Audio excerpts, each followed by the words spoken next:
ఆమ్, సినిమాలు మిస్ అయిపోయాయి అంటే ఇప్పటి వరకు నాకు అలా ఏది వదలలేదు. నా వరకు వచ్చిన ప్రతి సినిమాని నేను సద్వినియోగం చేసుకున్నాను. కాకపోతే రచ్చలో సంపత్ నంది గారు ఒక సీన్ రాశారు, అది డేట్ల ప్రాబ్లం వల్ల వదిలేసుకున్నాను. ఎందుకంటే నేను అసలు సినిమా ఇండస్ట్రీకి వచ్చిందే చిరంజీవి గారిని చూసి.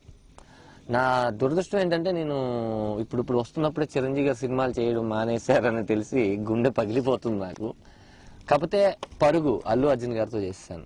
ఇప్పుడు గబ్బర్ సింగ్ పవన్ కళ్యాణ్ గారితో చేయబోతున్నాను. రచ్చ కూడా చేసేస్తుంటే రామ్ చరణ్ గారితో కూడా చేసేసినట్టుండేది.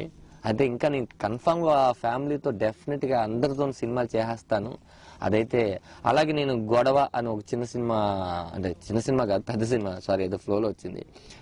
గొడవ అని ఒక సినిమాలో నాగేంద్రబాబు గారితో కూడా చేశాను. అంటే చిరంజీవి గారితో తప్ప చరణ్ గారితో తప్ప అందరితో చేస్తాం. ఇప్పుడు చిరంజీవి గారు ఎలాగో మనకు దూరం అయిపోయారు, అంటే ఇండస్ట్రీలో ఆయన సినిమాలు చేయట్లేదు కాబట్టి ఖచ్చితంగా రామ్ చరణ్ గారితో చేయాలి. అదొక్కటి చాలా బాధాకరమైన విషయం.